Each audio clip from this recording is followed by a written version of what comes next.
येनाक्षरसमाम्नायम् अधिगम्य महेश्वरात् कृत्स्नं व्याकरणं प्रोक्तं तस्मै पाणिनये नमः।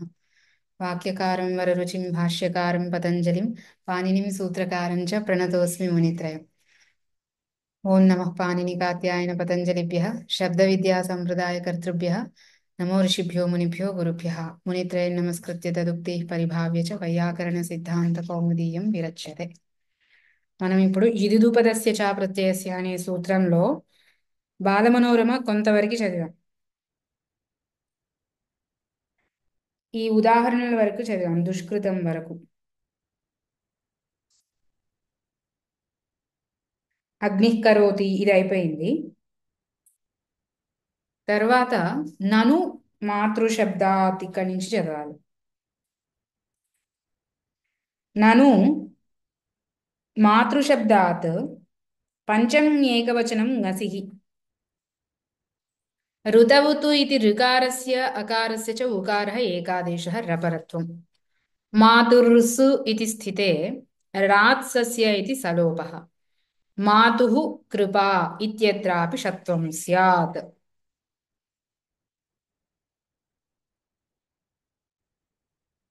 उर् इति एकादेशस्य पूर्वान्तत्वेन अप्रत्ययतया तदवयवरेपस्थानिकविसर्गस्य ప్రత్యయ అవయవత్వ అభావాత్.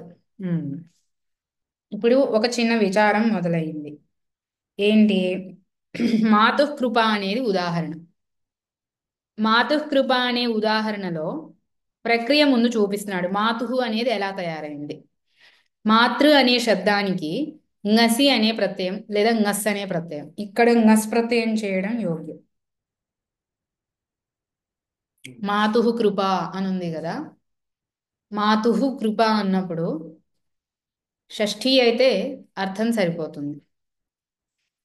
మాతుః కృప అన్నప్పుడు షష్ఠి తీసుకున్నా పంచమి తీసుకున్నా మాతుహునే అవుతుంది ఏదైనా. మాతృశబ్దానికి షష్ఠీ పంచమి ఏకవచనం మాతుహునే. ఇక్కడ కృప అనే శబ్దం సాకాంక్షంగా ఉంది కాబట్టి సంబంధార్థంలో షష్ఠి అయితే బాగుంటుంది అనిపిస్తుంది. బాలమనోరంలో అయితే ngసి అని రాశాడు. మరి ngసి అంటే పంచమి అవుతుంది కదా, అప్పుడు మాత నుండి కృప అని అర్థం వస్తుంది. మామూలుగా అయితే తల్లి యొక్క కృప అని మనం అర్థం చెప్పుకుంటాము. తల్లి నుండి కృప అనేది చెప్పడంలో ఏమీ ఆపత్తి లేదు, కానీ అది చాలా దూరంగా ఉంది మనం వ్యవహారానికి, అంతే. అంటే కృప అనేది ఆవిడ నుండి వేరై వచ్చింది అన్న భావం చెప్పదలుచుకుంటే పంచమి అయినా యోగ్యమే, కానీ షష్ఠి అయితే మన వ్యవహారానికి దగ్గరగా. అందుకు సరే, ఇప్పుడు మాతృ ngసి లేదా ngసే తీసుకున్నా అందులో అస్సు మిగిలింది. మాతృ అస్ అని ఉంది. ఈ రికారం తర్వాత అస్ అని ఉన్నప్పుడు ఋతవుత్ అనేది సూత్రం సుబంత ప్రక్రియలో వస్తుంది. ఋతవుత్ ఇది ఏం చెప్తుంది అంటే మాతృ శబ్దంలోని రికారము తర్వాత ngసి ngస్లోని అకారం ఏదైతే ఉందో, అంటే ngసి ngస్లో అస్సు మిగులుతుంది. ఆ అకారానికి ఈ రికారానికి రెండింటి స్థానంలో ఊ అనేది ఆదేశం అవుతుంది, ఏకాదేశం. ఈ ఊ రికార స్థానంలో కూడా వస్తుంది కాబట్టి రపరం అవుతుంది, ఊరన్ రపరహాతో. రపరం అయినప్పుడు ఏమైంది? మాతుర్ అని అయింది. అంటే మాతృ అస్ ఉన్నది, ఇప్పుడు మాతుర్ స్ అయిందనమాట. ఎందుకని రుకార అకారాల స్థానంలో రెండింటి స్థానంలో ఉకారం ఏకాదేశం అయింది, అది రపరంగా అయింది. కాబట్టి ఈ రు ఆ తీసేసి మనం దాని చోట ఉర్ అనేది రాసుకుంటే మాతుర్ అవుతుంది. మాతుర్. అలాగే ప్రత్యయాంశంలో ఆ పోగా మిగిలిన అంశం స.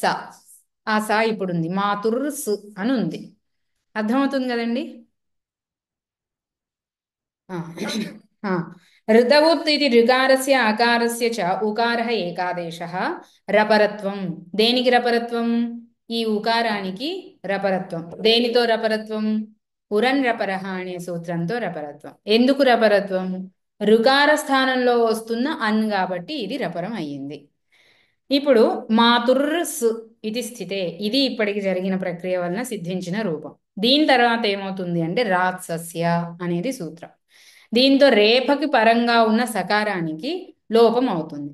అందుకని మాతుర్ స్ అని ఉన్నప్పుడు రేఫ తర్వాత ఉన్న విభక్తి అవయవమైన సకారం ఏదైతే ఉందో దానికి లోపం జరిగింది.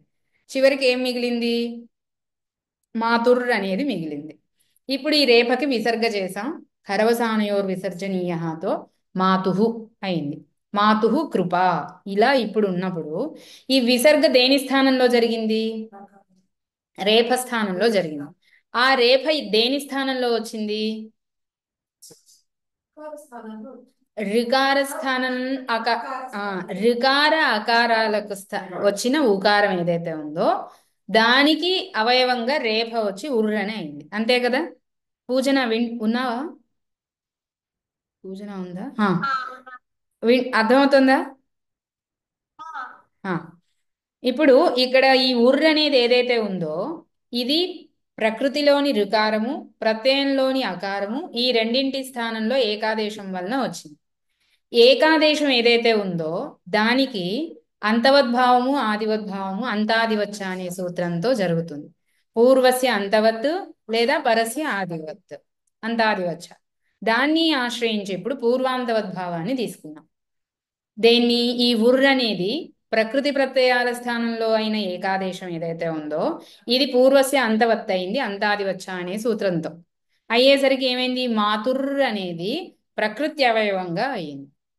పూర్వస్య అంతవత్ అంటే పూర్వం ప్రకృతి కదా, దాని అంతవత్తుగా తీసుకుంటే ఇప్పుడు రేఫ ప్రకృతి అవయవమైనది అయింది. దాని స్థానంలో వచ్చిన విసర్గ ప్రకృతి అవయవం. ఇదుదుపదస్య చా ప్రత్యయస్య ఏం చెప్తుంది? అప్రత్యయస్య విసర్గస్య షత్వం అంటుంది. ఇప్పుడు మాతుర్ అని మాతుహు అయింది ఏదైతే ఉందో ఇప్పుడు పూర్వాంతవద్భావం గనుక తీసుకుంటే ఈ విసర్గ ప్రకృతి అవయవమైనదిగా వచ్చింది, ప్రత్యయం కాదు. అప్రత్యయమే కదా. అలాగే ఈ విసర్గకి ఉపధగా అంటే విసర్గ కంటే ముందు మాతుహు అన్నప్పుడు ఏం వర్ణం ఉంది? ఉకారం ఉంది. అందుకని ఇది ఉదుపదమైన విసర్గ, అప్రత్యయమైన విసర్గ అయింది. కాబట్టి కృప అనే కకారం పరంగా ఉన్నప్పుడు ఈ ఇదుదుపదస్య అనే సూత్రంతో మూర్ధన్యాదేశం కావాలి. ష ష అవ్వాలి. అప్పుడు మాతుష్కృప అవ్వాలి. కానీ అది ఇష్టం లేదు, దాన్ని ఆపాలి ఇప్పుడు. కానీ వస్తూ ఉంది అనేది ఆపత్తి, ఇది దోషం. అర్థమైంది కదా అందరికీ? అర్థమైంది కదండి అందరికీ? అదే ఇక్కడ చెప్తున్నాడు. ఉర్ ఇది ఏకాదేశస్య పూర్వాంతత్వేన అప్రత్యయతయా. అప్రత్యయతయా అంటే పూర్వాంతవద్భావం చేశాడు కదా. పూర్వమందు ఉన్నదేంటి? ప్రకృతినా ప్రత్యయమా? ప్రకృతి. పూర్వాంతవద్భావం చేస్తే ఈ రేప కూడా ప్రకృతి అవయవంగా అయినప్పుడు ఏమవుతుంది? ప్రత్యయ ప్రత్యయం కాదు, ప్రత్యయావయవం కాదు. దానివల్ల ఈ రేపకు విసర్గ అనేది ఏదైతే ఉందో అది అప్రత్యయ విసర్గ అనేది సిద్ధించింది. అదే కదా. అప్రత్యయతయ తదవయవ రేపస్థానిక విసర్గస్య ప్రత్యయావయవత్వాభావాత్ ఏమాపత్తి? షకారాపత్తి. అది నచ ఊ ఇత్యస్యైవ ఏకాదేశతయా పూర్వాంతత్వేపి రేపస్య ప్రత్యయావయవత్వమస్తి ఇది వాచ్యం. అంటే నచవాచ్యం. ఎందుకని? ఉరన్రపరః ఇత్యత్ర ఆద్యంతౌ టకితౌ ఇత్యతః అంతఃగ్రహణానువృత్తిం అంగీకృత్య రేఫస్య ఏకాదేశాంతతాయాః భాష్యే సిద్ధాంతితత్వాత్ అంటుంది. మనం ఇప్పటి వరకు ఉరన్రపరః అనే సూత్రంతో అన్ని ఏదైతే రికార స్థానంలో అవుతుందో అది రపరం అవుతుందని చదువుకున్నాము. కానీ అది ఆగమమా ఎలాంటిది అనేది మామూలుగా గ్రంథాల్లో ఆ విచారం ఏమీ పెద్దగా ఉండదు. ఇప్పుడు ప్రసంగవశాత్తు దాన్ని చెప్తున్నాడు. ఇది భాష్యంలో వస్తుంది చర్చ. అర్ ఆర్ ఇర్ ఈర్ ఇవి రేఫ ఏవైతే ఉందో ఈ రేఫ అణ్ప్రత్యాహార వర్ణాలకు అవయవంగానే ఉంటుంది అని చెప్తారు. అంటే అది ఆగమంగానే తీసుకుంటాడు. అయితే ఎక్కడ ఆగమమైంది? అంత అవయవం అయ్యింది అని చెప్తారు. అర్థమైందా? అందుకని ఉరన్ రపరహతో చెప్తున్న రపరత్వం అణ్ప్రత్యాహార వర్ణానికి ఏదైతే ఉందో అది ఇప్పుడు రా అనేది ఈ అన్వర్ణాలకు అంతావయవాలుగా అయింది. అంతావయవము అని ఎలా వచ్చింది అంటే ఉరన్ రపరహ అనే సూత్రంలోకి ఆద్యంతౌ టకితౌ అనే సూత్రం నుంచి అంతా అనే పదం అనువృత్తి అయింది. అర్థమైందా? దాంతో ఉరన్ టకితౌ నుంచి అంతా అనే పదం అనువృత్తి అయింది ఉరన్ రపరహ సూత్రంలోకి. దాంతో ఈ రేఫ ఏదైతే అన్ప్రత్యాహార వర్ణాలకు వచ్చి చేరుతుందన్నాడో అది అంతావయవంగా వచ్చి చేరుతుంది అనే అర్థం వచ్చింది. అర్థమైందా?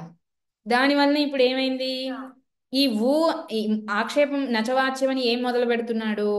ఊ అనేదే పూర్వాంతవద్భావంతో ప్రకృతి అంతమందున్న ఉకారంగా తీసుకోండి, రేప ప్రత్యావయవంగానే తీసుకోవాలి కదా. ఇది నచవాచ్యం, అలా చెప్పడానికి కుదరదు. ఎందుకని అంటే ఈ రేప ఒక స్వతంత్రం కాదు, అది ఉకారానికి అంతావయవంగా వచ్చింది. ఇప్పుడు ఊ అవయవం అంటే ఉకారానికి రేప అంతావయవంగా వచ్చింది కాబట్టి ఇది మొత్తము దీనికి ప్రకృతికి భాగం అవుతుంది, కానీ ప్రత్యయాంశంగా రేపని వేరుగా చేసి తీసుకోవడానికి కుదరదు అని చెప్తున్నాడు. అర్థమైందా? నచ ఆ, మళ్ళీ చదువుతున్నాను ఆ పంక్తి. నచ ఊ ఇత్యస్యైవ ఏకాదేశతయా పూర్వాంతత్వేపి. అంటే నచ వదిలేసి ఊ నుంచి చదువుదాం. ఊ ఇత్యస్యైవ ఏకాదేశతయా అంటే వచ్చిన ఏకాదేశం ఏంటి? రికార అకారాల స్థానంలో ఋతవుత్ అనే సూత్రంతో రికార అకారాలకి ఏకాదేశం ఏం చెప్తున్నాడు? ఉర్రు చెప్తున్నాడా, ఊ చెప్తున్నాడా? ఊ చెప్తున్నాడు. అందుకని ఏకాదేశం ఊనే కాబట్టి దానికే అంతవద్భావం చెయ్యాలి.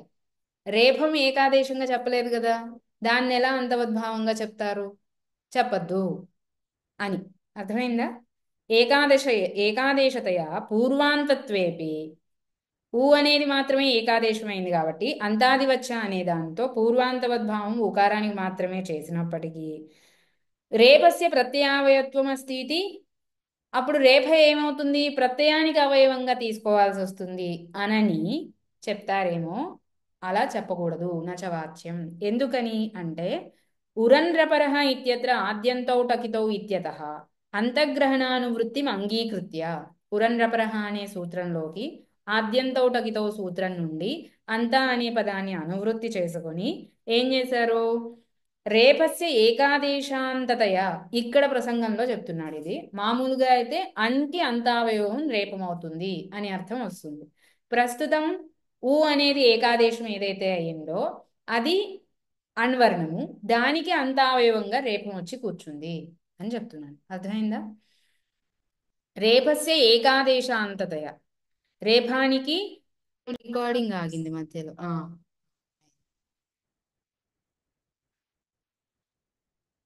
ఉమ్. ఇలా ఇప్పటివరకు ఏమైంది? అందుకని ఉరన్ రపరహ తోటి చెప్తున్న రేపం అంతావయవం అవుతుంది అని చెప్పడం వలన ఏమైంది? ఉర్ర అనేది మొత్తం ఒక భాగం అయింది. అప్పుడు అది ప్రకృతికి అంతావయవం అయింది కాబట్టి రేప ప్రత్యవయవం అవుతుందన్న ఆక్షేపం కుదరదు. ఎట్లా అయినా ఇప్పుడు ఈ రేప ప్రకృతికి మాత్రమే అవయవంగా ఉంది. అప్పుడే అప్రత్యయం అవుతుంది. ప్రత్యయావయవం అని ఒప్పుకుంటే ఇంకప్పుడు ఈ సూత్రం రాదు అని ఆలోచన చేసి అలా తీసుకొచ్చాడు. అలా తీసుకొస్తే అలా ఏం చెల్లదు అని చెప్తున్నాడు. ఎందుకు చెల్లట్లేదు అంటే రేప కూడా ఏకాదేశమైన ఉకారానికి అవయవంగా వచ్చింది కాబట్టి దాంతో పాటు ఉంటుంది ఇది. అందువలన ఇది దానికి అవయవం అంతవత్ భావంతో అయితే దానికి ఈ రేప కూడా దాంతో పాటే ఉంది. అప్పుడు ప్రకృతి అవయవమే అయింది కానీ ప్రత్యయావయవం కాలేదు. దానివలన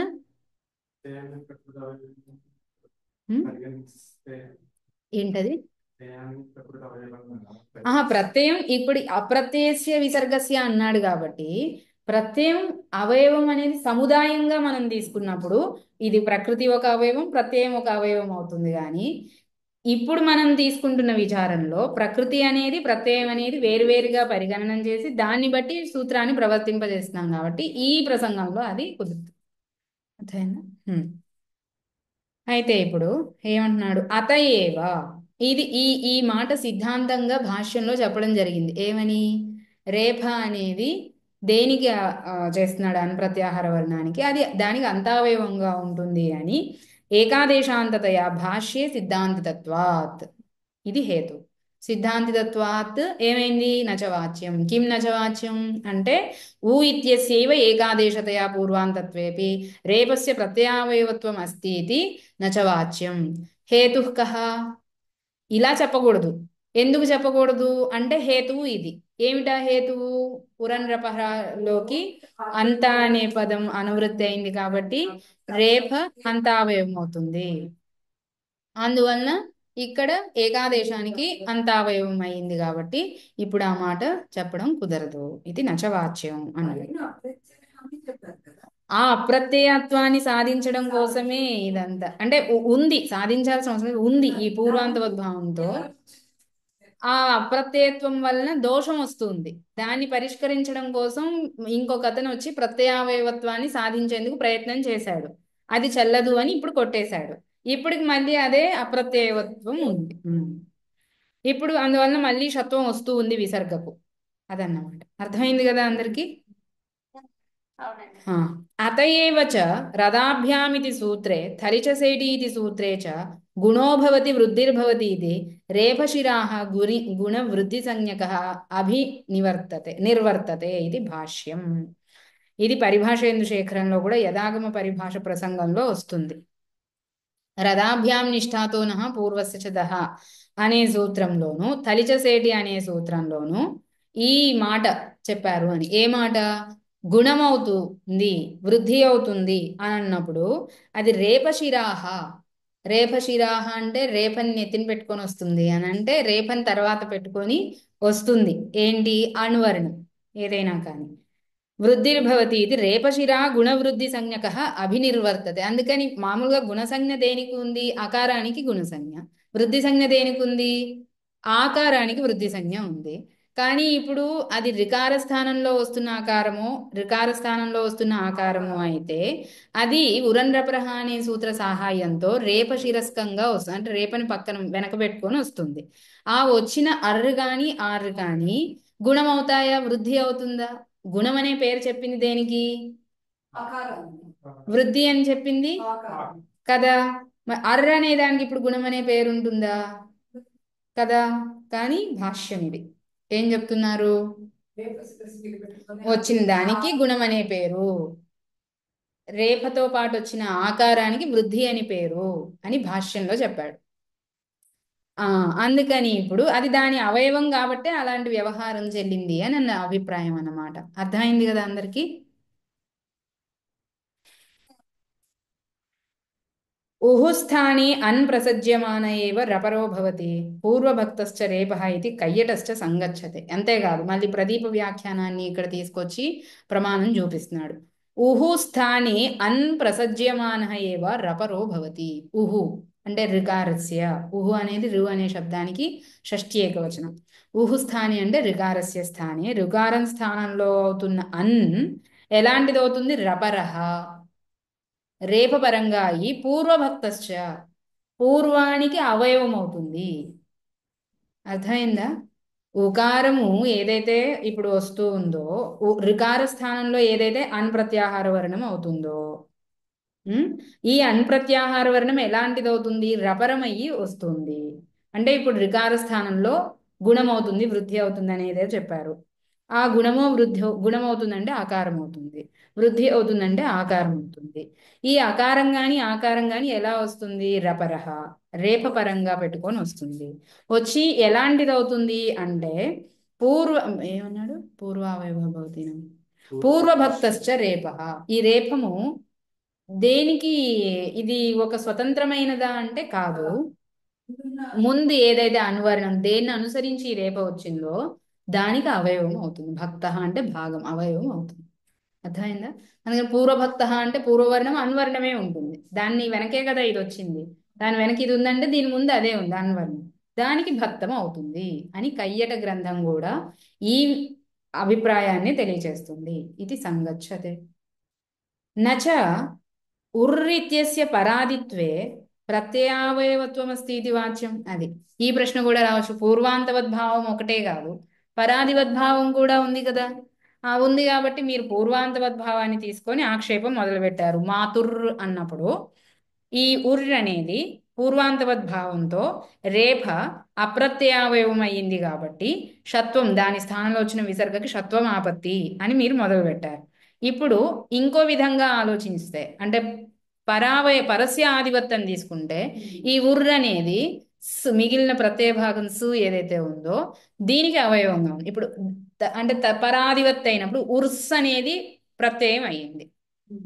ఇప్పుడు ప్రత్యయం అయిందంటే మాత్ ఉర్స్ అయింది. అప్పుడు పరాధివద్భావం తీసుకుంటే పరాధిత్వే ప్రత్యయావయవత్వం అస్తి ఇది నచవాచ్యం. అర్థమైందా? అంటే పరాదివత్ భావం తీసుకుంటే ఆ ప్రత్యయ ఆది అయింది. ఇక్కడ ప్రత్యయ అవయవత్వం ఉంటే చాలు. రేపు రేపంటే విసర్గ మామూలుగా అది. హ్మ్. పరాదివద్భావం తీసుకుంటే ఇప్పుడు ఇది ఏమైంది? ప్రత్యయావయవం అయ్యింది కదా. అయింది కాబట్టి విసర్గకి షత్వం రాదు అని సమాధానం చెప్పొచ్చు కదా అంటే అలా చెప్పడానికి ఇది నచవాచ్యం. ఎందుకు? మాతృ అస్ ఇత్యస్యాం దశాయాం హి సకార సన్నిధౌ అకారస్య ప్రత్యయత్వాభావేన తత్స్థానే భవన్ ఉర్ ఇత్యాదేశः ప్రత్యయత్వం న భజతే ప్రత్యయత్వస్య సముదాయ నివేశిత్వాత్ అంటున్నాడు. ఏంటి? మాతృ అస్ ఇత్యస్యాం దశాయాం హి సకార సన్నిధౌ అకారస్య ప్రత్యయత్వాభావేన తత్స్థానే భవన్ ఉర్రిత్యాదేశः ప్రత్యయం అస్సనే సముదాయం. అస్సనే సముదాయం ప్రత్యయం. ఇప్పుడు ఊ అనే ఆదేశం లేదా ఉర్ అనే సముదాయము దేని స్థానంలో వస్తుంది? ఆ రు ఆ ప్రత్యయంలోని అవయవమైన కేవల అకార స్థానంలో వచ్చింది. కేవల అకారం ప్రత్యయం కాదు. సకార సామీప్యంగా ఉన్న అస్ అనే సముదాయం ఏదైతే ఉందో అది ప్రత్యయం. అర్థమవుతుంది కదా? ఇప్పుడు మాతృ అస్యాం దశాయామి సకార సన్నిధౌ అకారస్య సకార సన్నిధౌ అకారస్య కేవలస్య అని అభిప్రాయం. ప్రత్యయత్వాభావేన తత్స్థానే భవన్ ఉర్ ఇత్యాదేశ. ఇప్పుడు ఉర్ అనే ఆదేశం కేవల అకార స్థానంలో అయింది కాబట్టి దానికి ప్రత్యయత్వం అనేది ఉరాదేశ. ఉర్రిత్యాదేశ ప్రత్యయత్వం న భజతే ప్రత్యయత్వస్య సముదాయ నివేశిత్వాత్. ఉర్ అనేది కేవలం అకార స్థానంలో జరుగుతుంది. అంటే రికార అకార స్థానంలో ప్రత్యయంలోని ఒక భాగానికి జరుగుతుంది. ప్రత్యయత్వం అనేది సముదాయ ధర్మం. అస్ అనే సముదాయ నిష్టమైన ధర్మం ప్రత్యయత్వము. ఇప్పుడు అందులో అవయవమైన ఆకారం స్థానంలో జరుగుతున్న ఈ ఉర్ అనేది ఏదైతే ఉందో ఇది ప్రత్యయం అనేది చెప్పడం కుదరదు అని చెప్తున్నాడు. అర్థమైంది కదా?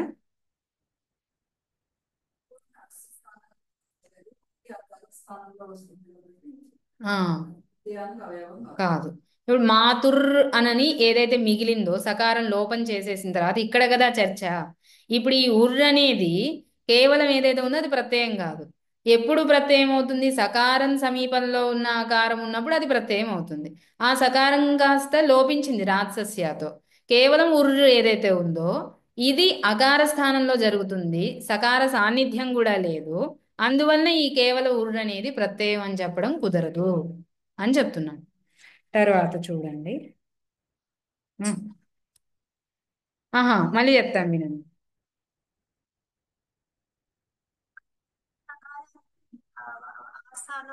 ఉమ్. ఉమ్.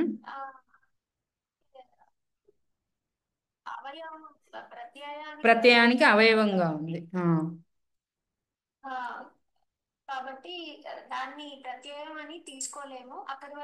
వినపడింది. ఏం చెప్తున్నాడంటే ఇక్కడ అస్సని సకార సమీపంలో ఉన్న ఆ ఉన్నప్పుడు దానికి ప్రత్యయత్వ వ్యవహారము. దాని స్థానంలో ఉర్రు వచ్చింది అంటే అప్పుడు మనం ప్రత్యయమా అప్రత్యయమా అనే చర్చ చేయొచ్చు. ఇప్పుడు సా కూడా పోయింది. ప్రత్యయంలో ఒక భాగమైన ఆకారానికి జరిగిన ఈ ఊ ప్రత్యయత్వాన్ని పొందదు. సకార సాన్నిధ్యం లేదు కాబట్టి. అర్థమైందా?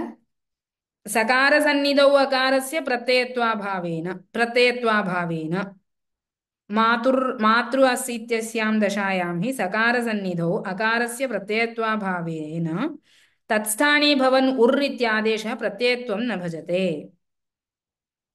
ప్రత్యయత్వస్య సముదాయ నివేశిత్వాత్ యస్తు కృతే ఉరాదేశే అవశిష్టः సకారः ప్రత్యయసంజ్ఞకः స తు లుప్తः ఏవ.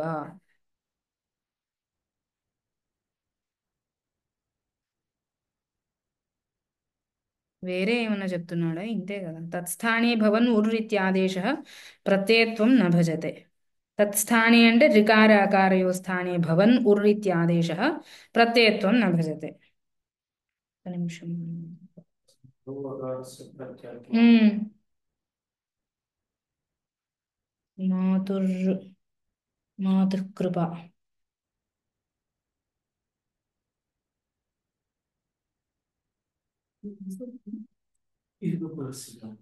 हम्म और नहीं मालूम।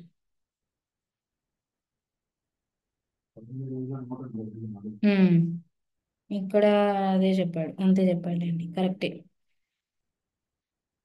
మాతృ అస్ అనే దశలో స అనేది ఉండగా కేవల ఆకారానికి ప్రత్యయత్వం లేదు అని చెప్తున్నాడు అంతే. సా ఉండంగా కేవల ఆకారానికి ప్రత్యయత్వం లేదు, అస్ అనే సముదాయానికి కదా ప్రత్యయత్వము, అదే. అంటే సా ఉండంగా కేవల ఆకారం ప్రత్యయం కాదు, అస్ అనే సముదాయం కదా. అంటే సా ఉంది, ఆ ఉంది, అస్ అనేది ఉండంగా అకార కేవలం ప్రత్యయం కాదు, అస్ అనే సముదాయం ప్రత్యయం. సరిపోయిందా? అర్థమైందా? ఇప్పుడు ఒకసారి మళ్ళీ పంక్తిని చూద్దాము. ఏమంటున్నాడు అంటే ఎక్కడుంది? మాతృ అస్ ఇత్యస్యాం దశాయాం హి సకార సన్నిధౌ అకారస్య ప్రత్యయత్వాభావేన, అకారస్య అంటే కేవలస్య అకారస్య లేదా అకార మాత్రస్య అని అభిప్రాయం ఇక్కడ. సరిపోయిందా? అర్థమైంది కదండి? అకారస్య ప్రత్యయత్వాభావేన తత్ స్థానే భవన్, అంటే ఇప్పుడు కేవలం అకార స్థానంలోనే కదా అవుతుంది ఉర్రు, కాబట్టి ఆ ఉర్రు అనేది ప్రత్యయం కాదు. ఉర్ ఉర్రు అది ప్రత్యయం కాదు. తర్వాత పోనీ ఉర్ర ఆదేశం చేసేసాము, ఇప్పుడు సా ఉంది, ఉర్స్ అని ఉంది, అంటే ఆ సా రేపు తర్వాత ఉన్న సా లోపించేసింది కదా రాత్సస్యతో. అందుకని ఇప్పుడు మిగిలిన ఉర్రు ఏదైతే ఉందో ఏమంటున్నాడు తర్వాత, ఎస్తు కృతే ఉరాదేశే, ఉరాదేశం చేసాం, కృతే ఉరాదేశే అవశిష్ట సకార ప్రత్యయ సంజ్ఞక, మిగిలిన సా ఏదైతే ప్రత్యయ సంజ్ఞకమైంది మిగిలిన భాగం ఉందో సచ లుప్త సతు లుప్త ఏవ, పోయింది. ఇప్పుడు ఏ విధంగా తీసుకున్న ఈ ఉర్రు అనే దానిలో ప్రత్యయత్వాన్ని మనం పరాదివద్భావంతో తీసుకురాలేము అని చెప్తున్నాడు. అర్థమైందా? అర్థమైంది కదండి. అస్తు వా పరాదిత్వేన ఉర్ర్ ఇత్యస్య ప్రత్యయత్వం తథాపి తస్య పూర్వాంతత్వాత్ తద్విసర్గస్య షత్వం అప్రత్యూహం. షత్వం అప్రత్యూహం అంతే కదా.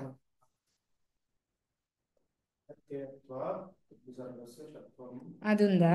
అదే ఇక్కడ ఏదో పోయింది అయితే. పరాదిత్వేన ఉర్ర్ ఇత్యస్య ప్రత్యయత్వం, పరాదివద్భావంతో అంతాదివచ్చ అనే సూత్రంతో ఉర్ అనేదాన్ని ప్రత్యయంగా తీసుకున్నాం పరాదివద్భావం. సరే, ఎట్లా ఒట్లా ఒప్పుకోని తుష్యతు అన్నట్లుగా. తథాపి తస్య పూర్వాంతత్వాద్ తద్విసర్గస్యనా, ఏముంది అక్కడ?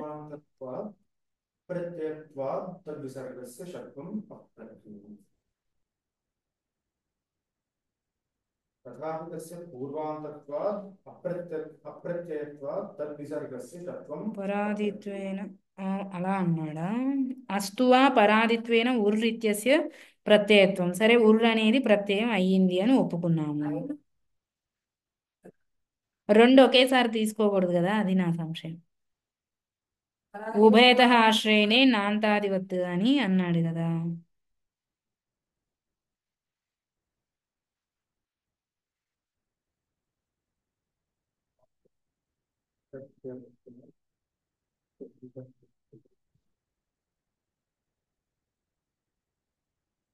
అంటే దీన్ని ఎలా అర్థం చేసుకోవాలి?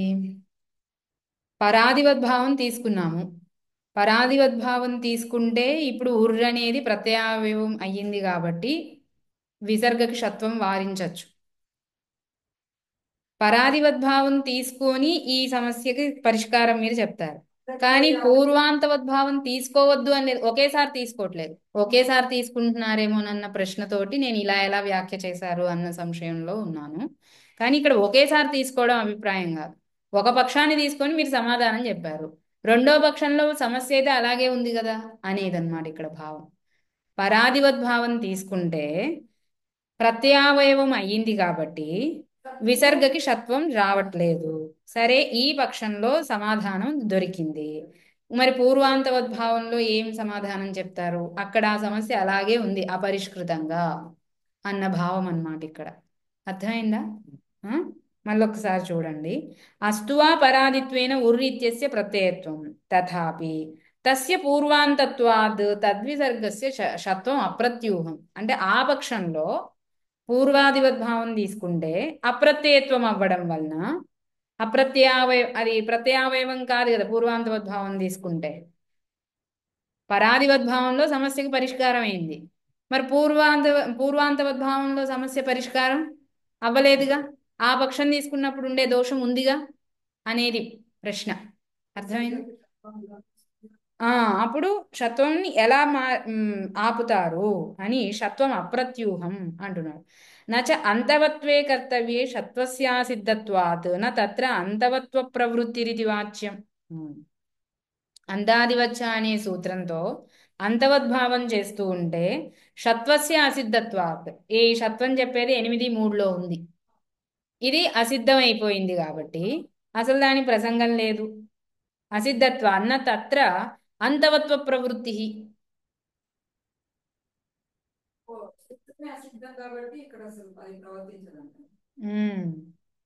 అని చెప్తున్నాడు. నచ అంతవత్వే కర్తవ్యే షత్వస్య అసిద్ధత్వా న తత్ర అంతవత్వ ప్రవృత్తి ఇది వాచ్యం. ఇది ఉల్టాగా ఉంది. ఇది అంతవద్భావం అంతాదివచ్చ చెప్పే సూత్రం సపాద సప్తాధ్యాయిలో వస్తుంది. ఇది త్రిపాదిలో ఉంది. సపాద సప్తాధ్యాయి దృష్టిలో త్రిపాది అసిద్ధం అవుతుంది. అంతే దీని దృష్టిలో అది లేదని గాని దాని దృష్టిలో ఇది లేదని చెప్పడం కుదరదు. అదృష్ట పిశాచ న్యాయ. దాని దృష్టిలో ఇది ఉంది. ఇక్కడ చెప్పిన మాట అలా కనిపిస్తుంది. అంతవత్వే కర్తవ్యే షత్వస్య అసిద్ధత్వాత్ న తత్ర అంతవత్వ ప్రవృత్తి అంటున్నాడు. అంటే షత్వ విషయంలో అంతవత్వ ప్రవృత్తి లేదు అని చెప్తున్నాడు. మామూలుగా అయితే అంతవద్భావ దృష్టిలో షత్వం లేదు, అంతవద్భావం ఉంటుంది.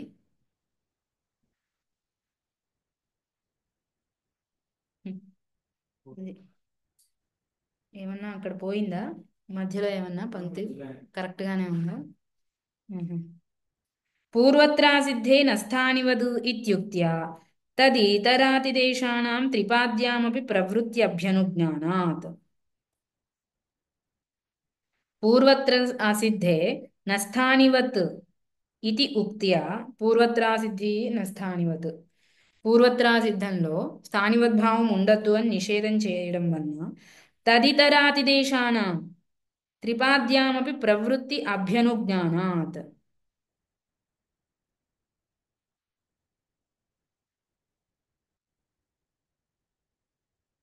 మొదలుపెట్టింది ఏమన్నాడు? అంతవత్వే కర్తవ్యే షత్వస్య అసిద్ధత్వ నా తత్ర అంతవత్వ ప్రవృత్తి అన్నాడు కదా.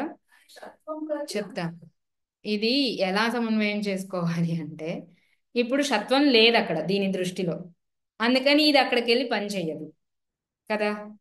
అదే లేదన్నప్పుడు షత్వమే చెప్పే సూత్రం దీని దృష్టిలో లేదన్నప్పుడు ఇది అక్కడికి వెళ్ళి పని చేయడం కుదరదు కదా.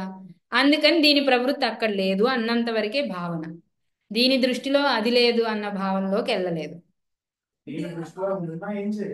ఇది లేదు కదా.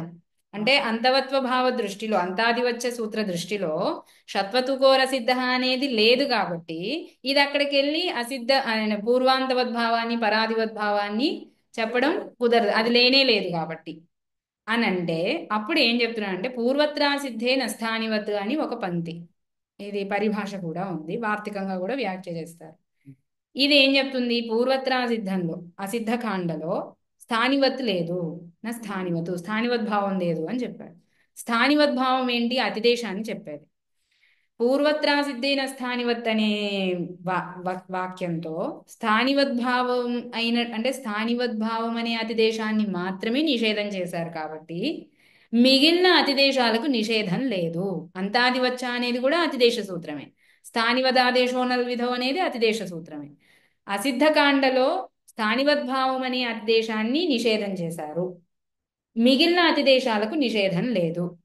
దీనితో అంతాదివచ్చ అనేది అసిద్ధ ప్రకరణంలో ప్రవర్తిస్తుంది అని తీసుకొచ్చాడు. అర్థమైందా?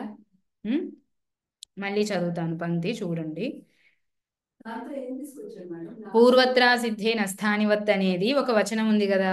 దీంతో ఏం చేశాడు? స్థానివత్ భావము పూర్వత్రా సిద్ధం అంటే అసిద్ధ ప్రకరణంలో ప్రవర్తించదు అని చెప్పాడు. స్థానివద్భావం ఆహా ఆహా అలా కాదు. స్థానివద్భావం ఏంటి? అది అతిదేశ సూత్రం. అతిదేశ సూత్రాల్లో ఒక స్థానివద్భావానికే అసిద్ధ ప్రకరణంలో ప్రవృత్తి లేదు అని తీసుకొచ్చాడు. అంతాది వచ్చా కూడా అతిదేశ సూత్రమే. ఇప్పుడు దానికి మాత్రమే అంటే స్థానివద్భావానికి మాత్రమే నిషేధం అని చెప్పడం వలన అంతాది వచ్చా అనే దానికి నిషేధం లేదు అనేది సిద్ధిస్తుందని పరిశేష న్యాయంలాగా తీసుకొచ్చాడు. అసిద్ధ ప్రకరణంలో స్థానివద్భావానికి అతిదేశ సూత్రమై అతిదేశమైన స్థానివత్వానికి మాత్రమే నిషేధం చెప్పాడు కాబట్టి మరొక అతిదేశానికి నిషేధం లేదు. అందుకని అసిద్ధ ప్రకరణంలో ఇప్పుడు షత్వం అనేది అసిద్ధ ప్రకరణంలో ఉంది. ఇక్కడ స్థానివద్భావానికి సంబంధించిన నిషేధం ఉంటుంది కానీ అంతాదివచ్చాతో చెప్తున్న అతిదేశానికి నిషేధం అనేది లేదు. స్థానివద్భావంతో సమానంగా అతిదేశ సూత్రాలన్నీ ఒక కోటిలోకి తీసుకొచ్చాడు, ఒక సముదాయంలోకి. ఈ సముదాయంలో నుంచి ఒక్కదాన్ని మాత్రమే పూర్వత్రా సిద్ధంలో నిషేధం చేశాడు. మిగిలిన అతిదేశాలకి నిషేధం లేదు అని చెప్తున్నాం. అర్థమైందా? ఇప్పుడు ఒక్కసారి పంక్తిని చూడండి.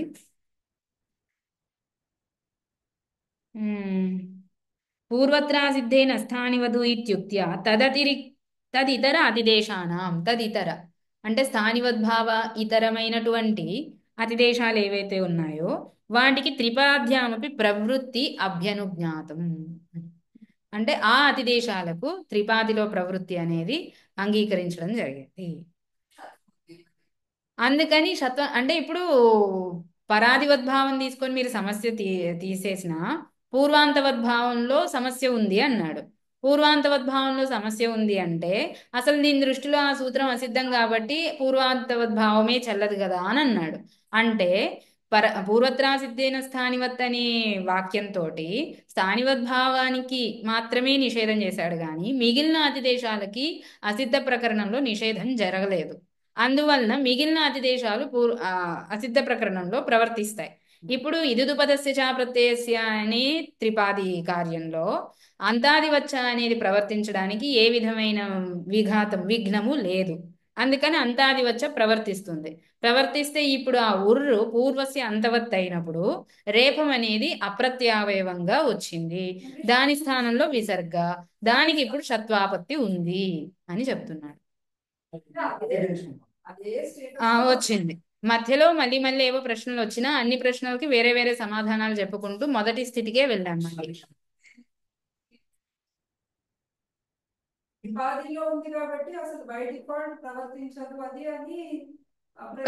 కానీ ఇది ఈ వచనంతో అది ఆగిపోయింది.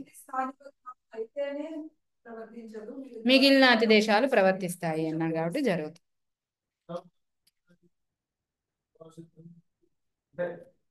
అతిదేశాల ప్రసంగం, అతిదేశ ప్రసంగం, మిగిలినవి కాదు. అలా అయితే అది అది ఇంకా మొదలు పెట్టడం ఎందుకు అన్న ప్రశ్న కాదు. కొన్ని అసిద్ధాలకి నిషేధాలు చెప్పారు కదా. నమూనే నుంచి నమూనే సూత్రంలో కొన్ని వార్తికాలు చెప్పాడు. అలా శత్వతుగోర సిద్ధ చెప్పాడు. ఇట్లా కొన్ని ప్రసంగాలు ఉన్నాయి. ఇప్పుడు అతిదేశానికి మాత్రమే నిషేధం చెప్పాడు. అది స్థానివద్భావ అతిదేశానికి మాత్రమే నిషేధం చెప్పాడు. మిగిలిన అతిదేశాలకు నిషేధం లేదు, అవి ప్రవర్తిస్తాయి అంటున్నాడు.